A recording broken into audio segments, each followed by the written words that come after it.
Let me show you all motions and gestures available on the POCO F7. So first of all, we're going to go to settings, and over here we can scroll all the way down in order to go to additional settings.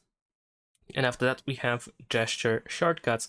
So over here we have the digital assistant, so we can quickly turn on the Gemini or Google Assistant by pressing and holding the power button for half a second.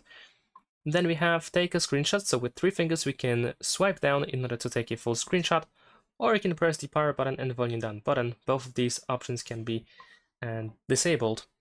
We have partial screenshot, so once again with 3 fingers, then we can press and hold on the screen in order to just capture a selected area of the screen and save it as a screenshot instead of capturing the full screenshot. There is also the launch camera option where we can double press the power button, or we can double press the volume down button when the screen is locked. We have flashlight shortcut, so we can double press the power button again in order to toggle the flashlight.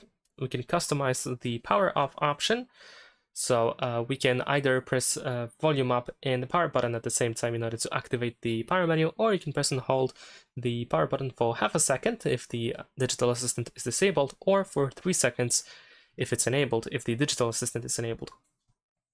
There is also the back tap gesture, so you can double tap the back of the phone or triple tap the back of the phone in order to perform something of your choice over here. And of course we have some additional options here that are not specifically maybe related to gestures themselves, but for example we have the floating windows option where we can resize it, or when you receive a notification, and then you can drag it down to open it in the floating mode.